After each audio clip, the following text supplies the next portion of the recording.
അസ്സലാമു അലൈക്കും വറഹ്മത്തുള്ളാഹി വബറകാതുഹു. വളരെ പ്രധാനപ്പെട്ട ഒരു വിഷയമാണ് ഇന്ന് ഞാൻ പറയാൻ ആഗ്രഹിക്കുന്നത്. അതായത് ഈ മുസ്ലിം ഉമ്മത്തിൽ ഒരു ഇബ്നു മറിയമിൻ്റെ ആഗമനത്തെക്കുറിച്ച് മുസ്ലിം ലോകം ഒന്നടങ്കം വിശ്വസിച്ചു പോരുന്നു.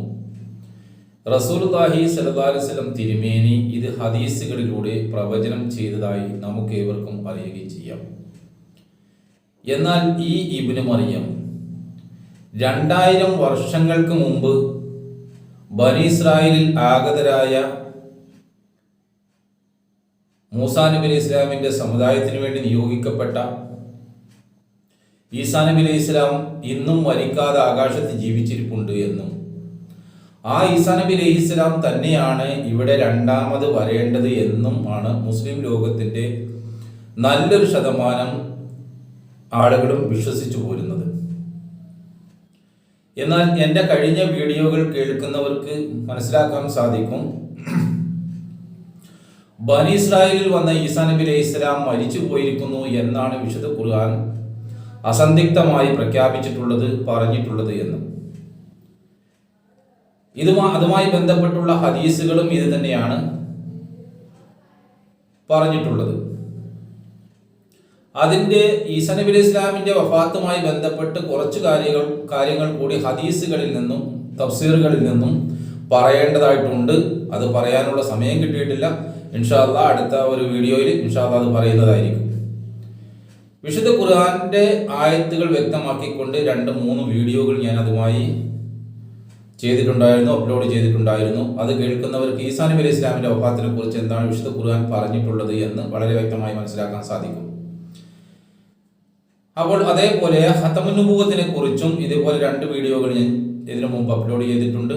ഈ 2 വീഡിയോകളിലും റസൂലുള്ളാഹി സ്വല്ലല്ലാഹു അലൈഹി വസല്ലം തിരുമേനി ഖാതമുൻ നബി ആകുന്നത് 2-3 വീഡിയോകൾ ഞാൻ അപ്ലോഡ് ചെയ്തിട്ടുണ്ട്. എങ്ങനെയാണ് റസൂലുള്ളാഹി സ്വല്ലല്ലാഹു അലൈഹി വസല്ലം തിരുമേനി ഖാതമുൻ നബി എന്ന് പറഞ്ഞാൽ അതുകൊണ്ട് ഉദ്ദേശിക്കപ്പെടുന്നത് എന്താണ് എന്ന് ഞാൻ പറയുകയുണ്ടായി. ഏതായിരുന്നാലും ഇവിടെ റസൂലുള്ളാഹി സ്വല്ലല്ലാഹു അലൈഹി വസല്ലം തിരുമേനിയുടെ ഉമ്മത്തിൽ ഒരു ഇബ്നു മറിയമിന്റെ ആഗമനത്തെക്കുറിച്ച് റസൂലുള്ളാഹി സ്വല്ലല്ലാഹു അലൈഹി വസല്ലം തിരുമേനി പ്രവചനം ചെയ്യുകയും മുസ്ലിം ലോകം ഒന്നടങ്കം അത് കാത്തിരിക്കുകയും ചെയ്യുന്നു. എന്നാൽ ഈ ഇബ്നു മറിയം ഇനി ആരാണ് എന്നുള്ളതാണ് നമ്മളിവിടെ പരിശോധനയ്ക്ക് വിധേയമാക്കുന്നത്. ഇതിന് ഞാൻ നിങ്ങളുടെ ശ്രദ്ധയെ സൂറത്ത് മറിയമിന്റെ 17-ാമത്തെ ആയത്തിലേക്ക് ആണ് ഞാൻ നിങ്ങളെ 17-18 ആയത്തിലേക്കാണ് ഞാൻ നിങ്ങളെ കൊണ്ടുപോകുന്നത്. ഇതിന്റെ കാരണം ഈ ഇബ്നു മറിയമിനെ കുറിച്ച് പറയുന്ന ആയത്ത് മറ്റൊന്നാണെങ്കിൽ പോലും ആ പറഞ്ഞത് അതുപോലെ തന്നെയാണ് എന്ന് മനസ്സിലാക്കുന്നതിന് വേണ്ടിയാണ് ഞാൻ ഈ സൂറത്ത് മറിയമിന്റെ ഒരായത്തിലേക്ക് നിങ്ങളെ ശ്രദ്ധ ക്ഷണിക്കുന്നത്. സൂറത്ത് മറിയമിൽ 18-ാമത്തെ ആയത്തിൽ അല്ലാഹു പറയുന്നു, വത്തഖദത് മിൻ ദൂനിഹിം ഹിജാബൻ വഅർസൽനാ ഇലൈഹാ റൂഹനാ വതമസ്സല ലഹാ ബസറം സവിയ.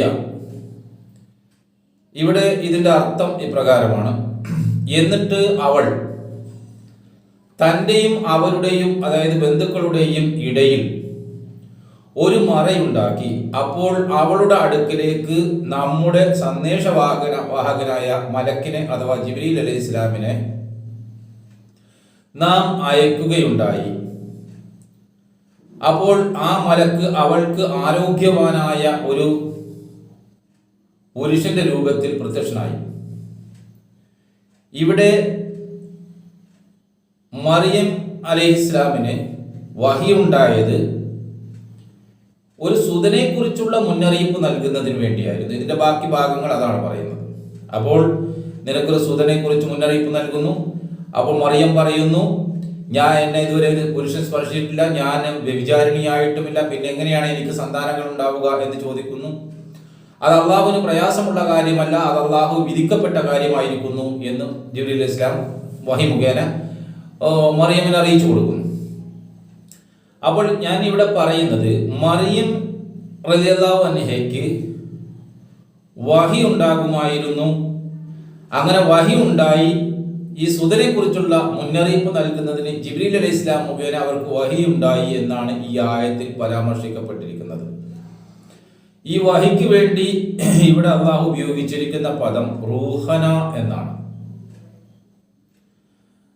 റൂഹ് എന്ന് പറയുന്നതിനെ റൂഹുൽ ഖുദ്സ് അഥവാ ജിബ്രീൽ അലൈഹിസ്സലാം എന്നും, പ്രവാചകന്മാർക്ക് അല്ലെങ്കിൽ ഉണ്ടാകുന്ന വഹികളെയും ഈ റൂഹ് എന്ന് പറയും. മനുഷ്യന് നൽകപ്പെട്ട ആത്മാവിന് റൂഹ് എന്ന് പറയും, ജീവന് റൂഹ് എന്ന് പറയും. ഇങ്ങനെ പലതിനെയും റൂഹ് എന്ന പദം കൊണ്ട് ഉപയോഗിക്കാമെങ്കിലും ഇവിടെ മറിയമിനുണ്ടായിരിക്കുന്ന റൂഹ് ജിബ്രീൽ അലൈഹിസ്സലാം മുഖേനയുള്ള വഹിയായിരുന്നു എന്ന് ഈ ആയത്തിൽ വളരെ വ്യക്തമായി പ്രതിപാദിക്കപ്പെട്ടിരിക്കുന്നു. അപ്പോൾ ഞാൻ ഇത് പറയാൻ കാരണം മറിയം റളിയല്ലാഹു അൻഹയ്ക്ക് വഹി ഉണ്ടാകുമായിരുന്നു എന്ന ഒരു കാര്യമാണ് പ്രധാനമായി ഞാൻ എടുത്തിവിടെ സൂചിപ്പിക്കാൻ ഉദ്ദേശിക്കുന്നത്. ഇനി ആ വഹി ഉണ്ടാകാനുള്ള കാരണം, ഇതിന് ഞാൻ മറ്റൊരു തെളിവുകൾ കൂടി നൽകുന്നത്, അതായത്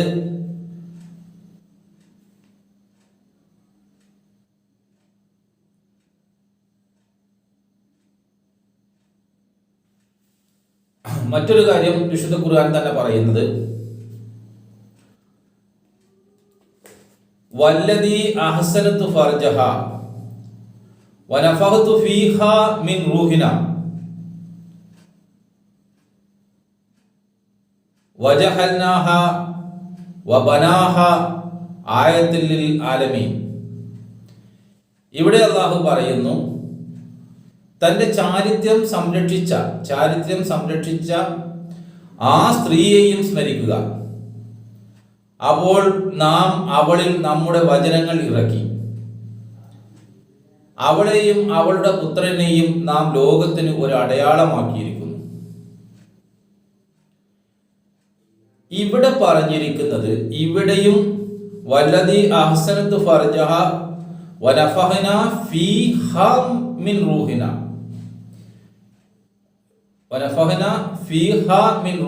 നാം അവളിലേക്ക് റൂഹിനെ ആത്മാവ് ഊതി എന്ന് പറഞ്ഞാൽ മറിയം റളിയല്ലാഹു അൻഹയ്ക്ക് വഹി ഉണ്ടായി, വഹി ലഭിച്ചു അഥവാ വചനമിറക്കി. എന്ത് സൂറത്ത് മറിയമിൽ ഇതിനു മുമ്പ് നമ്മൾ പറഞ്ഞത്, അവിടെ മറിയമിന് വഹിയുണ്ടായി.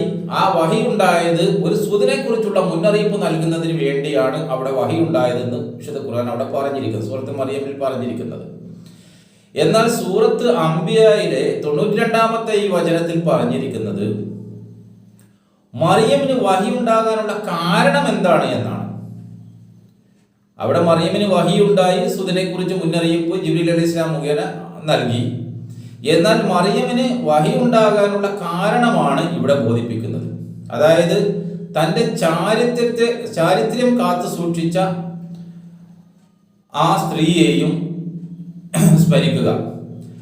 അപ്പൊ ചാരിത്രം കാത്തു സൂക്ഷിച്ച കാരണത്താൽ മറിയം റളിയല്ലാഹു അൻഹയ്ക്ക് വഹി ഉണ്ടായി. ആ ചാരിത്രം കാത്തു സൂക്ഷിച്ചപ്പോൾ അള്ളാഹുവിന്റെ വഹി അവരിൽ ഉണ്ടായി എന്നാണ് ഈ ആയത്തിൽ പറഞ്ഞിരിക്കുന്നത്. അപ്പോൾ ഒരു സ്ഥലത്ത് വഹി ഉണ്ടായി, അത് സന്താനത്തെക്കുറിച്ച് മുന്നറിയിപ്പ് നൽകി. ഇവിടെ പറഞ്ഞിരിക്കുന്ന വഹി ഉണ്ടാകാനുള്ള കാരണം അവരുടെ ചാരിത്രം കാത്തു സൂക്ഷിച്ചതാണ്. അപ്പോൾ നമ്മൾ ചാരിത്രം, ഇവിടെ ചാരിത്രം എന്ന് പറഞ്ഞതിന് ഫർജ് എന്ന പദമാണ് പറയപ്പെട്ടിരിക്കുന്നത്. സാധാരണ പണ്ഡിതന്മാര് ഫർജ് എന്ന പദത്തിന് ലൈംഗിക അവയവം എന്നർത്ഥം കൊടുക്കാറുണ്ട്. അങ്ങനെ മറിയം റളിയല്ലാഹു അൻഹ അവരുടെ ആ ലൈംഗിക അവയവം, ഞാൻ ഇത് പച്ചയിൽ പറയണ്ട എന്ന് കരുതിയായിരുന്നു, ആ ലൈംഗിക അവയവം സംരക്ഷിച്ച കാരണത്താൽ അതിൽ അല്ലാഹു ഊദിന എന്നാണ് സാധാരണ ഈ പണ്ഡിതന്മാർ പരിഭാഷപ്പെടുത്താറുള്ളത്. ഇത് തന്നെയാണ് അവരുടെ രാത്രികാല പ്രസംഗങ്ങളിലൊക്കെ അവർ ഓതി കേൾപ്പിക്കാറുള്ളത്, കഥ പറയാറുള്ളത്. എന്നാൽ നാം മനസ്സിലാക്കേണ്ടത്, പ്രവാചക പത്നിമാരെ കുറിച്ച് വിശുദ്ധ ഖുർആനിൽ അല്ലാഹു പറയുന്നു ഉമ്മഹാത്തുഹും എന്നാണ്. അവർ നിങ്ങൾക്ക് സത്യവിശ്വാസികൾക്ക് നിങ്ങളുടെ ഉമ്മമാരാണ്. അപ്പോൾ പ്രവാചക പത്നിമാർ ഉമ്മമാരാകുമ്പോൾ പ്രവാചകന്മാരുടെ ഉമ്മമാർ നമുക്ക് ഉമ്മുമ്മമാരായിട്ടാണ് മാറുന്നത്. അപ്പോൾ ഉമ്മുമ്മമാരുടെ ഇതുപോലുള്ള മക്കളോട് പറയാൻ പാടില്ലാത്ത കാര്യങ്ങളെ കുറിച്ച് ഉമ്മുമ്മമാരെ ഇതുപോലുള്ള ലൈംഗിക കാര്യങ്ങളെ കുറിച്ച് മക്കളെ പഠിപ്പിക്കുന്ന ഗ്രന്ഥമാണോ വിശുദ്ധ ഖുർആൻ? എന്നാൽ അതല്ല. ഇത് ഈ പണ്ഡിതന്മാർക്ക് പറ്റിയ ചില അബദ്ധങ്ങളാണ് എന്ന് ഈ ഒരു കാര്യത്തിൽ നിന്ന് തന്നെ ബുദ്ധിയുള്ള ആർക്കും മനസ്സിലാക്കാവുന്നതാണ്. എന്നാൽ ഇവിടെ ചാരിത്രം എന്ന് പറഞ്ഞത് ഫർജ് എന്ന പദത്തിന് ഗുഹ്യസ്ഥാനം എന്നാണ് അർത്ഥം. ഗുഹ്യഭാഗം എന്ന് പറഞ്ഞാൽ ഒരു മനുഷ്യന് ഒരുപാട് ഗുഹ്യഭാഗങ്ങൾ, 8-9 ഗുഹ്യഭാഗങ്ങൾ മനുഷ്യനുണ്ട്. മനുഷ്യന്റെ കണ്ണ്, മനുഷ്യന്റെ കാത്, മനുഷ്യന്റെ മൂക്ക്, മനുഷ്യന്റെ വായ്, ഇതുപോലെ എല്ലാ ദ്വാരങ്ങളെയും മറിയം റളിയല്ലാഹു അൻഹയുടെ എല്ലാ ദ്വാരങ്ങളെയും അവർ പരിശുദ്ധമായ രീതിയിൽ സംരക്ഷിച്ചു. അവരുടെ ആ പരിശുദ്ധി അവർ കാത്തു സൂക്ഷിച്ചു. അതായത് അള്ളാഹുവിന് വേണ്ടി മാത്രം അവർ കാണുക, അള്ളാഹുവിന് വേണ്ടി മാത്രമുള്ള കാര്യങ്ങൾ കേൾക്കുക, അള്ളാഹുവിന് ഇഷ്ടപ്പെടുന്നത് മാത്രം സംസാരിക്കുക, അള്ളാഹുവിന് ഇഷ്ടപ്പെടുന്ന രീതിയിൽ അവർ ചിന്തിക്കുക. അങ്ങനെ ഒരു വിധത്തിൽ ആലങ്കാരികമായി അവർ അള്ളാഹുവിൻ്റെതായി തീർന്ന ഒരവസ്ഥ. ഒരു ഇരുമ്പെടുത്ത് തീയിലിട്ട് ചൂടാക്കി വരുമ്പോൾ അവസാനം ഇരുമ്പ് തീയായി മാറുന്നത് പോലെ അള്ളാഹുവിൻ്റെ ആ ഗുണങ്ങളിൽ ലയിച്ച് അള്ളാഹുവിൻ്റെ സിഫത്തിൽ മുഴുകിക്കഴിഞ്ഞ ഒരു സ്ത്രീയായി, ആ പരിശുദ്ധിയായി കഴിഞ്ഞപ്പോൾ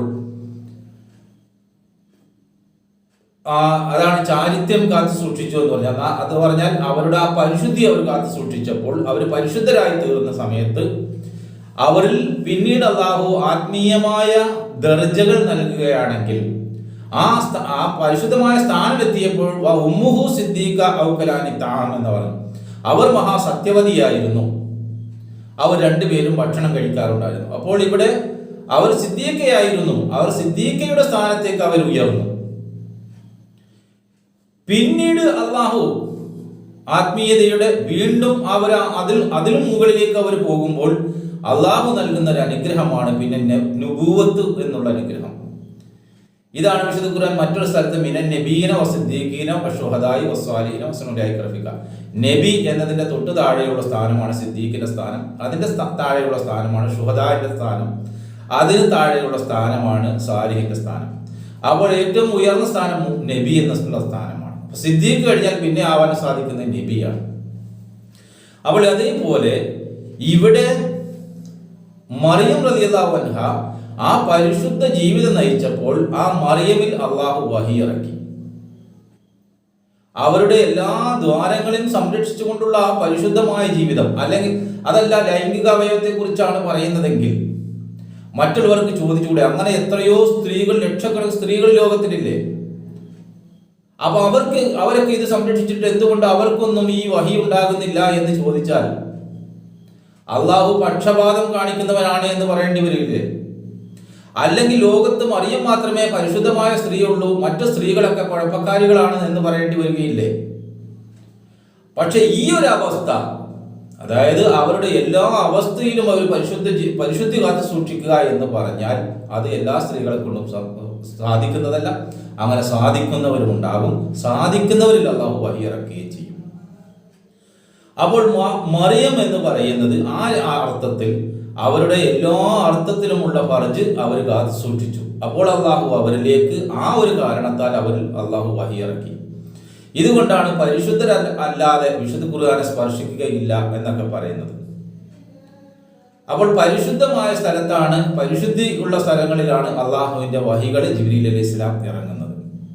അപ്പോൾ ഞാൻ ഇത്രയും പറഞ്ഞത്, വഹി മറിയം റളിയല്ലാഹു അൻഹയ്ക്ക് വഹി ഉണ്ടായി. ആ വഹി ഉണ്ടാകാൻ കാരണം അവരുടെ പരിശുദ്ധ ജീവിതമായിരുന്നു എന്ന് ബോധ്യപ്പെടുത്തുന്നതിന് വേണ്ടിയാണ്. ഇനി ഞാൻ പറയാൻ ഉദ്ദേശിക്കുന്നത്, അപ്പോൾ ആ മറിയമിനെ സദൃശ്യപ്പെടുത്തിക്കൊണ്ട് അല്ലെങ്കിൽ ഉപമിച്ചുകൊണ്ട് അള്ളാഹു സത്യവിശ്വാസികളെ മറിയമുമായി ഉപമിച്ചുകൊണ്ട് വിശുദ്ധ ഖുർആൻ പറയുന്നു. ഇവിടെ സൂറത്ത് തഹ്രീമിലെ 13-ാമത്തെ വചനം അള്ളാഹു പറയുന്നു,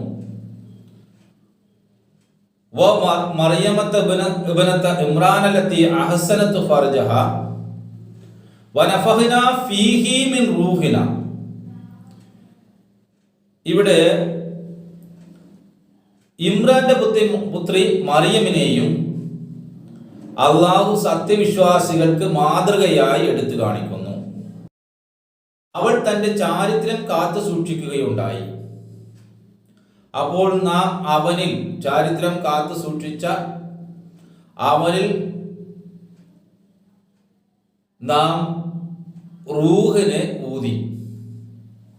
ഇവിടെ സത്യവിശ്വാസികളെയാണ് മറിയമിനോട് ഉപമിച്ച് പറയുന്നത്. അതായത് സത്യവിശ്വാസികളുടെ ഉദാഹരണം മറിയമിനെ പോലെയാണ്. സത്യവിശ്വാസികൾ ആരാണ്? മുഹമ്മദ് മുസ്തഫ സല്ലല്ലാഹു അലൈഹി വസല്ലം തിരുമേനിയെ പിന്തുടർന്ന റസൂലുള്ളാഹിയുടെ ഉമ്മത്തിൽപ്പെട്ട ആളുകളാണ്. ഈ ഉമ്മത്തിനോട് അള്ളാഹു പറയുകയാണ്, നിങ്ങൾ സത്യവിശ്വാസികൾ, അതായത് ആ പരിശുദ്ധി കാത്തു സൂക്ഷിക്കുന്ന ആളുകൾ, അങ്ങനെയുള്ള ആളുകളുടെ ഉദാഹരണം മറിയമിനെ പോലെയാണ്. മറിയം തന്റെ ചാരിത്രം കാത്തു സൂക്ഷിച്ചപ്പോൾ നാം അതിൽ ഊതി. അതിലെന്ന് പറഞ്ഞാൽ ഏതിലാണ്? ഇവിടെ നമ്മൾ മനസ്സിലാക്കേണ്ട പ്രത്യേകമായ ഒരു കാര്യം എടുത്തു പറയുന്നത്, നമ്മൾ സൂറത്ത് തഹ്രീമിൽ വനഫഖ്തു ഫീഹാ മിൻ റൂഹിന എന്ന് പറഞ്ഞപ്പോൾ അവളിൽ ഊതി എന്നാണ് പറഞ്ഞതെങ്കിൽ, അവിടെ സ്ത്രീലിംഗം ഉപയോഗിച്ചുകൊണ്ടാണ് അള്ളാഹു പറഞ്ഞതെങ്കിൽ, ഇവിടെ പറഞ്ഞിരിക്കുന്നത് വനഫഖ്തു ഫീഹി മിൻ റൂഹിന എന്നാണ്. അതായത് നാം അവനിൽ ഊതിയത് പുല്ലിംഗമായി കൊണ്ടാണ് ഇവിടെ പ്രയോഗിച്ചിരിക്കുന്നത്. അപ്പോൾ ഇവിടെ സത്യവിശ്വാസികളെ ഉദാഹരണമായിക്കൊണ്ട്, ഇപ്പൊ സത്യവിശ്വാസിയിൽ ഊതും എന്നുള്ളത് കൊണ്ടാണ് ഇവിടെ പുല്ലിംഗമായി അള്ളാഹു ഉപയോഗിച്ചിരിക്കുന്നത് എന്ന് മനസ്സിലാക്കാൻ സാധിക്കും. അപ്പോൾ ഇവിടെ പറഞ്ഞിരിക്കുന്നത് സത്യവിശ്വാസികളുടെ ഉദാഹരണം മറിയമിനെ പോലെയാണ്. മറിയം തന്റെ പരിശുദ്ധി കാത്തു സൂക്ഷിച്ചപ്പോൾ നാം അതിൽ വഹിയിറക്കി. ഇതാണ് പറഞ്ഞതിന്റെ അർത്ഥം. അതാണ് അതിൽ ഊതി എന്ന് പറഞ്ഞത്. അതിൽ ഊതി എന്ന് പറയുമ്പോൾ ഈ വൃത്തികെട്ട അർത്ഥങ്ങൾ ഇതിനെ കൊടുക്കാറുണ്ട്. അത്തരം അർത്ഥങ്ങൾ ഉമ്മമാരെ കുറിച്ച് പറയാൻ പാടില്ല എന്നുള്ള സാമാന്യ ബോധം വെച്ചുകൊണ്ട് വേണം അർത്ഥം നൽകാൻ. മാത്രവുമല്ല, അടുപ്പിൽ ഊതുന്നത് പോലെ ഊതുന്നതിനെ കുറിച്ചല്ല ഇവിടെ പറഞ്ഞിരിക്കുന്നത്. അള്ളാഹു ഊതുക എന്ന് പറഞ്ഞാൽ അള്ളാഹു ആ വചനം ഇറക്കി എന്നുള്ളതാണ്. അവരിൽ ആ വചനം ഇറക്കി. അപ്പോൾ റൂഹ് എന്ന് പറയുന്നതിന് എന്താണ് ഇറക്കിയത്? അള്ളാഹുവിന്റെ റൂഹിനെയാണ് ഇറക്കിയത്. റൂഹ് എന്ന് പറഞ്ഞാൽ ജിബ്രീൽ എന്നും വഹി എന്നും റൂഹുൽ ഖുദ്സ് എന്നും അതുപോലെ ആത്മാവെന്നും വചനമെന്നും ഒക്കെയുള്ള അർത്ഥങ്ങളുണ്ട്. അപ്പോൾ ഈ എല്ലാ അർത്ഥത്തിലും നമുക്കിത് എടുക്കാവുന്നതാണ്. അതായത് വഹി എന്നോ അല്ലെങ്കിൽ റൂഹുൽ ഖുദ്സ് എന്നോ അല്ലെങ്കിൽ വചനം എന്നോ ഉള്ള അർത്ഥം നമുക്ക് ഇവിടെ എടുക്കാവുന്നതാണ്. ഈ അർത്ഥത്തിൽ എന്ത് പറഞ്ഞാലും ഒന്ന് തന്നെയാണ് സംഭവം. അതായത് മറിയം റളിയല്ലാഹു അൻഹയെ അള്ളാഹു വഹി ഇറക്കി. ഇതേപോലെ ഇവിടെ സത്യവിശ്വാസികളെ ഉദാഹരിച്ചുകൊണ്ട് അള്ളാഹു പറയുന്നു, സത്യവിശ്വാസികളുടെ ഉദാഹരണവും മറിയമിനെ പോലെയാണ്. മറിയം പരിശുദ്ധി കാത്തു സൂക്ഷിച്ചപ്പോൾ നാം അവനിൽ ഊതി. ഇവിടെ അവനിൽ ഊതി എന്നാണ് പറയപ്പെട്ടിരിക്കുന്നത്. അതായത് ഒരു സത്യവിശ്വാസി മറിയമിനെ പോലെ പരിപൂർണമായി അവന്റെ ഫർജ് അവൻ കാത്തു സൂക്ഷിക്കുകയാണെങ്കിൽ, അതായത് മനുഷ്യന്റെ എല്ലാ ദ്വാരങ്ങളും മനുഷ്യൻ കാത്തു സൂക്ഷിക്കുകയാണെങ്കിൽ, ഞാൻ മുമ്പ് പറഞ്ഞതുപോലെ അള്ളാഹുവിന് വേണ്ടി കാണുകയും അള്ളാഹുവിന് വേണ്ടി കേൾക്കുകയും അള്ളാഹുവിന് വേണ്ടി ചിന്തിക്കുകയും അള്ളാഹുവിന് വേണ്ടി പ്രവർത്തിക്കുകയും ചെയ്യുന്ന ഒരു അവസ്ഥയിൽ, അള്ളാഹുവുമായിട്ട് തീയിൽ ഇരുമ്പ് ഉരുകി ചേരുന്നത് പോലെ ചേരുന്ന ഒരു അവസ്ഥയിൽ എത്തുന്ന അവസ്ഥയിൽ അള്ളാഹു അത്തരം പരിശുദ്ധരായ ഹൃദയങ്ങളിൽ അള്ളാഹു അവന്റെ വഹി ഇറക്കും എന്നാണ് ഈ പറഞ്ഞിരിക്കുന്നത്. അപ്പൊ സത്യവിശ്വാസികളുടെ ഉദാഹരണം മറിയമിനെ പോലെയാണ്. ആത്മീയ ദർജയിൽ അവൻ മറിയമിനെ പോലെ ആ സിദ്ദീഖിയത്തിന്റെ അവസ്ഥയിലേക്ക് അവൻ എത്തുകയാണെങ്കിൽ, ആ പരിശുദ്ധ അവസ്ഥയിൽ മറിയം എന്നുള്ള ആ സ്ഥാനത്തേക്ക് അവൻ എത്തുകയാണെങ്കിൽ, അങ്ങനെയുള്ള ആളുകളിൽ അള്ളാഹു വഹി ഇറക്കും എന്നാണ് അള്ളാഹു ഇവിടെ പറഞ്ഞിരിക്കുന്നത്. ഇങ്ങനെ വഹി ഇറക്കിയ റസൂലുള്ളാഹി സ്വല്ലല്ലാഹു അലൈഹി വസല്ലം തിരുമേനിയുടെ ഉമ്മത്തിൽ ധാരാളം ഒലികളും അതുപോലെ തന്നെ ധാരാളം മുജദ്ദിദുകളും അങ്ങനെ ധാരാളം ആളുകൾ ഇസ്ലാമിൽ കടന്നു പോയിട്ടുണ്ട്. ഷാ മൊഹീദ്ദീൻ ഷെയ്ഖ് റഹ്മത്തുള്ളാഹി, ഷാ വലിയുല്ലാഹ് ദഹ്ലവി, അതുപോലെ തന്നെ അംബിലും മാലിക്കും ഒക്കെ ഇങ്ങനെയുള്ള വഹി ഇറങ്ങിയ ആളുകളായിരുന്നു ഇവരെല്ലാം തന്നെ. അപ്പോൾ ഇവിടെ ഇങ്ങനെയുള്ള സത്യവിശ്വാസികളിൽ അള്ളാഹു വഹി ഇറക്കും. അപ്പൊ സത്യവിശ്വാസികൾ മറിയമിനെ പോലെ ആയി തീരുകയാണെങ്കിൽ അത്തരം ആളുകളിൽ അള്ളാഹു വഹി ഇറക്കും എന്നാണ് അള്ളാഹു ഇവിടെ പറഞ്ഞിരിക്കുന്നത്. ഇവിടെ ഉദാഹരണം ആക്കിക്കൊണ്ടാണ് പറയുന്നത്. സത്യവിശ്വാസികളുടെ ഉദാഹരണം മറിയമിനെ പോലെയാണ് എന്ന് പറഞ്ഞാൽ മറിയമിന് എന്താ സംഭവിച്ചത്? ഇതുപോലെ സത്യവിശ്വാസി ആവുകയാണെങ്കിൽ സത്യവിശ്വാസികളിലും ഇതുപോലെ സംഭവിക്കും എന്ന് അള്ളാഹു ഇവിടെ എടുത്തു കാണിക്കുകയാണ് ചെയ്തത്. അപ്പോൾ മറിയമിലേക്ക് വഹി ഇറങ്ങിക്കഴിഞ്ഞപ്പോൾ എന്തിന്റെ വഹിയാണ് മറിയമിൽ ഇറങ്ങിക്കഴിഞ്ഞത്? മറിയം ആ പരിശുദ്ധ ജീവിതം നയിച്ചപ്പോൾ സിദ്ദീഖ്യത്തിന്റെ അവസ്ഥ എത്തിയപ്പോൾ പിന്നെ അള്ളാഹു നൽകേണ്ടത് പ്രവാചകത്വത്തിന്റെ അവസ്ഥയാണ്.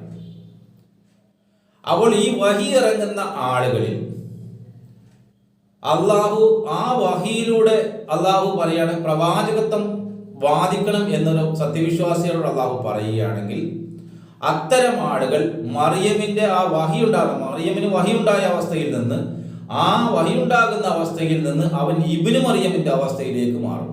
അതായത് പ്രവാചകനായി തീരും. അതായത് പറഞ്ഞതിന്റെ അർത്ഥം ഇതാണ്: റസൂൽ കരീം സല്ലല്ലാഹു അലൈഹി വസല്ലം തിരുമേനിയുടെ ഉമ്മത്തിലുള്ള സത്യവിശ്വാസികൾ മറിയമിനെ പോലെ പരിശുദ്ധി കാത്തു സൂക്ഷിച്ചു കഴിയുമ്പോൾ അള്ളാഹു അവതിൽ വഹി ഇറക്കിക്കൊണ്ട് അത്തരം ആളുകളെ, അള്ളാഹു ഉദ്ദേശിക്കുന്ന ആളുകളെ, അള്ളാഹു വഹി ആയിരക്കണക്കിന് ആളുകൾക്ക് അള്ളാഹു അതുപോലുള്ള പരിശുദ്ധരായ ആളുകൾക്ക് ഇറക്കും. പക്ഷെ അതിൽ അള്ളാഹു ഉദ്ദേശിക്കുന്ന ആളുകളെ അള്ളാഹു ഇബ്നു മറിയമാക്കി തീർക്കും എന്നാണ് ഇവിടെ പറഞ്ഞിരിക്കുന്നത്. അപ്പോൾ ഇബ്നു മറിയം വരുന്നത് റസൂലുള്ളാഹി സ്വല്ലല്ലാഹു അലൈഹി വസല്ലം തിരുമേനിയുടെ ഈ ഉമ്മത്തിൽ നിന്ന് തന്നെയാണ് വരുന്നത് എന്നാണ് ഈ ആയത്തിൽ നിന്ന് വളരെ വ്യക്തമായി അള്ളാഹു പറഞ്ഞിരിക്കുന്ന കാര്യം. ഇനി ഇത് തന്നെയാണ് എന്നുള്ളതിന് ധാരാളം ഹദീസുകളും തന്നെ തെളിവുകളുണ്ട്. ഇത്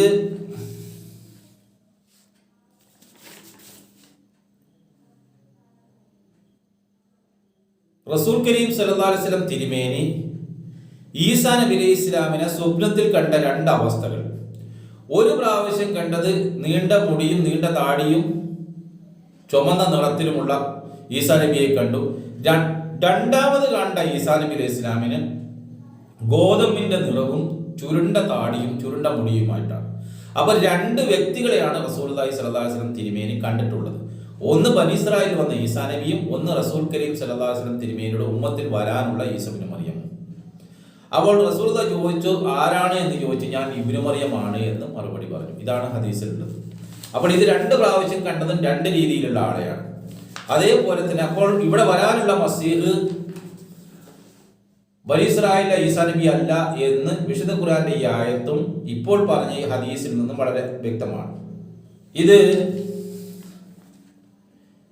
കുത്തുബാത്തെ നബവി അബ്ദുൽ ഖയ്യൂം നദവി പറയുകയാണ്, നീതിമാനായ വിധികർത്താവായ നിലയിൽ എന്റെ സമുദായത്തിൽ ഈസാ ഇബ്നു മറിയം ജനിക്കും എന്ന്. ഇതാണ് അതിന്റെ കോപ്പി. ഞാൻ ഇതിന്റെ കോപ്പികൾ എടുത്തു വെച്ചിട്ടുണ്ട് സംസാരിക്കാനുള്ള എളുപ്പത്തിന് വേണ്ടിയിട്ട്. നീതിമാനായ വിധികർത്താവായിക്കൊണ്ട് ഇബ്നു മറിയം നിങ്ങളിൽ ജനിക്കും എന്നാണ് പറഞ്ഞിരിക്കുന്നത്. അപ്പോൾ മുൻകഴിഞ്ഞ ജനിച്ച ഇബ്നു മറിയമല്ല, ജനിക്കാനുള്ള ഇബ്നു മറിയമാണ് എന്ന് പറഞ്ഞു. മറ്റൊരു ഹദീസ് റസൂലുള്ളാഹി സ്വല്ലല്ലാഹു അലൈഹി വസല്ലം തിരുമേനി വരാനിരിക്കുന്ന മസീഹിനെ കുറിച്ച് പറഞ്ഞത് അദ്ദേഹത്തിന്റെ പേരും എൻ്റെ പേരുമായിട്ട് സാദൃശ്യം ഉണ്ടാകും, അദ്ദേഹത്തിന്റെ പിതാവിന്റെ പേരും എൻ്റെ പിതാവിന്റെ പേരുമായിട്ട് സാദൃശ്യം ഉണ്ടാകും എന്ന് പറഞ്ഞു. അപ്പോൾ വരാനുള്ള ഒരാൾ പിതാവുള്ള ആളാണ് എന്നും ആ പിതാവിന്റെ റസൂലുള്ളാഹി സ്വല്ലല്ലാഹു അലൈഹി വസല്ലം തിരുമേനിയുടെ ഉപ്പയുടെ പേരുമായിട്ട് സാദൃശ്യമുള്ള ഒരു പേരുള്ള ആളായിരിക്കും. അതുപോലെ ആ വരാനിരിക്കുന്ന മസീഹിന് റസൂലുള്ളാഹി സ്വല്ലല്ലാഹു അലൈഹി വസല്ലം തിരുമേനിയുടെ പേരുമായിട്ട് സാദൃശ്യം ഉണ്ടാകുന്ന റസൂലുള്ളാഹി പറഞ്ഞു.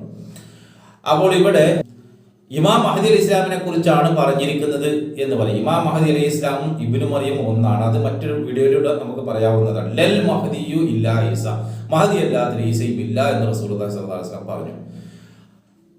അതേപോലെ തന്നെ അപ്പൊ ഈ പറയപ്പെട്ടതിൽ നിന്നും ഈ രണ്ട് വ്യക്തികളും റസൂലുള്ളാഹിയുടെ ഉമ്മത്തിൽ വരുന്നത് ബനി ഇസ്രായേൽ വന്ന ഈസാ നബി അല്ല എന്ന് വ്യക്തമാണ്. ഇനി തഫ്സീറുൽ ഖുർആനിൽ കരീം മുഹ്യിദ്ദീൻ ഇബ്നു അറബി റഹ്മത്തുള്ളാഹി അലൈഹി പറയുന്നത്, ഖുർആന്റെ വ്യാഖ്യാനം അവസാന കാലത്ത് വരുന്ന മഹദിമാ മുഖേന വെളിപ്പെടും.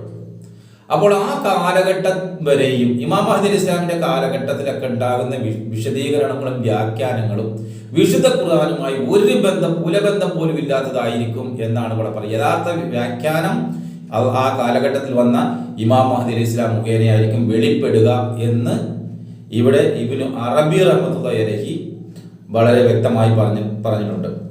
അതുപോലെ ഇതേപോലെ തന്നെ അദ്ദേഹം പറയുന്ന മറ്റൊരു കാര്യം, ഖുർആന്റെ ആന്തരിക അർത്ഥം ആഖിർ സമാനിൽ വരുന്ന മഹദി ഇമാം കൊണ്ടുവരും. വാഗ്ദത്ത മസീഹിന്റെ അവതരണം ഈസയുടെ സ്വന്തം ശരീരത്തോടു കൂടിയല്ല, മറ്റൊരു ശരീരത്തോടു കൂടിയായിരിക്കുമെന്ന്.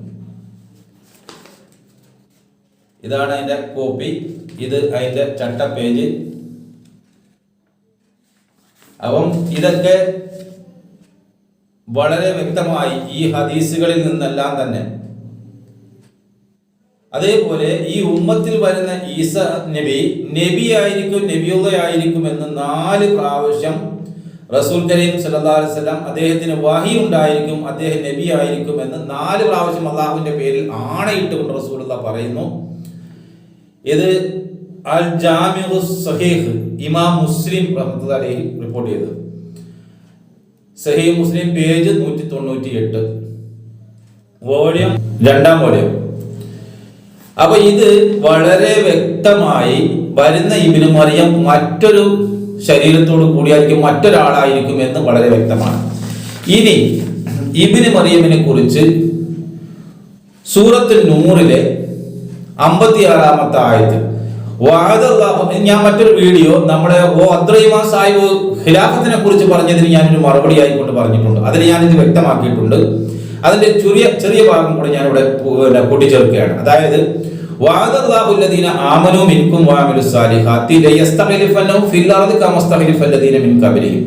നാം മുമ്പുള്ളവരെ ഖലീഫമാരാക്കിയതുപോലെ സത്യവിശ്വാസികളും സൽക്കർമ്മകാരികളുമായവർക്ക് അള്ളാഹു ഖിലാഫത്ത് നൽകുന്നതാണ് എന്ന് പറഞ്ഞു.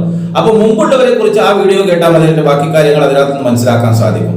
മുമ്പുള്ളവരെ 12 നൂറ്റാണ്ട് വരെ ഖലീഫയാക്കി 13-ാം നൂറ്റാണ്ടിൽ ഇബ്നു മറിയം ഈസാ ഇബ്നു മറിയം വന്നതുപോലെ ഇവിടെയും റസൂലുള്ളാഹി സ്വല്ലല്ലാഹു അലൈഹി വസല്ലം തിരുമേനിയുടെ കാലഘട്ടത്തിന് ശേഷം 12 നൂറ്റാണ്ട് വരെയും മുജദ്ദിദുകളുടെ ആഗമനത്തിന് ശേഷം 13-ാം നൂറ്റാണ്ടിൽ ഇവിടെ ഒരു ഇബ്നു മറിയം ആഗതനാകും എന്നാണ് വിശുദ്ധ ഖുർആനിൽ പറഞ്ഞിരിക്കുന്നത്. അതായത് റസൂലുള്ളാഹി സ്വല്ലല്ലാഹു അലൈഹി വസല്ലം പറഞ്ഞു നുബുവത്തിന്റെ മാർഗത്തിൽ ഖിലാഫത്ത് ഉണ്ടാകും, പിന്നെ സ്വച്ഛാധിപത്യം ഉണ്ടാകും, ദുർഭരണാധികാരികളായ ഖലീഫമാരുണ്ടാവും, വീണ്ടും നുബുവത്തിന്റെ മാർഗത്തിൽ ഖിലാഫത്ത് ഉണ്ടാവും. അപ്പൊ നുബുവത്തിന്റെ മാർഗത്തിൽ ഖിലാഫത്ത് ഉണ്ടാകുമ്പോൾ ആ നുബുവത്ത് ഇബ്നു മറിയമിന്റെ നുബുവത്തായിരിക്കും. അതാണ് ആയത്തിൽ നിന്ന് തന്നെ മനസ്സിലാകുന്നത്. മുമ്പുള്ളവരെ ഖലീഫമാരാക്കിയതുപോലെ അവിടെ അവസാനം നുബുവത്തുമായി അവസാനം അതിന്റെ ഒടുക്കത്തിൽ വന്നത് വാതൈന ഈസാ ഇബ്നു മറിയമിൽ ബയ്യിനാത്ത്, എല്ലാ ദൃഷ്ടാന്തങ്ങളുമായി ഈസാ ഇബ്നു മറിയമിനെ അയച്ചു. അതേപോലെ തന്നെ ഇവിടെ ഒരു ഈസാ ഇബ്നു മറിയം വരും. അപ്പോൾ ഈസാ ഇബ്നു മറിയം വരുന്നത് പോലെ എന്ന് പറഞ്ഞാൽ അത് തന്നെ വരാൻ പാടില്ല. അങ്ങനെയാണെങ്കിൽ 12 നൂറ്റാണ്ട് വരെ വന്നത് അവിടുത്തെ അതേ നബിമാര് തന്നെയായിരിക്കണം. മൂസാ നബിക്ക് ശേഷം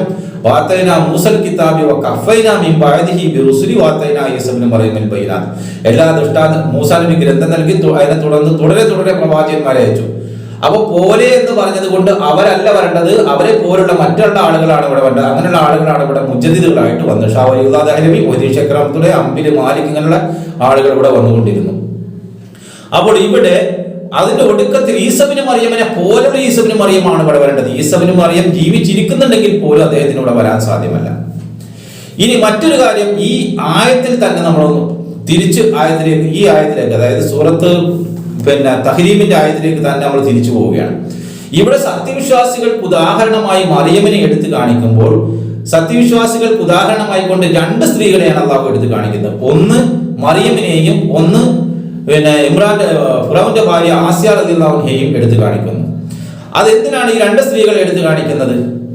ആസിയ റളിയല്ലാഹു അൻഹു അവർ മൂസാ നബി അലൈഹി ഇസ്ലാമിനെ വിശ്വസിച്ചുകൊണ്ട് ആ വിശ്വാസം പുറത്ത് പറയാൻ സാധിക്കാതെ ആ വിശ്വാസം അടക്കി വെച്ചുകൊണ്ട് സ്വകാര്യമാക്കി വെച്ചുകൊണ്ട് അവർ ആ ദുഷ്ടനായ ഭരണാധികാരികളുടെ കൂടെ ജീവിക്കുകയും അവസാനം ആ ദുഷ്ടനത അറിഞ്ഞ സാഹചര്യം വന്നപ്പോൾ തന്റെ ജീവനാണ് ഇത് സത്യമാണെന്നുള്ളതിന് സാക്ഷ്യം നൽകേണ്ടത് എന്ന് അവസ്ഥ എത്തിയപ്പോൾ ആ ജീവൻ കൊടുത്തുകൊണ്ടും ആ വിശ്വാസം സത്യമാണ് എന്ന് അവർ സാക്ഷ്യം വഹിക്കുകയുണ്ടായി. അങ്ങനെ അവർ ഷഹീദായി.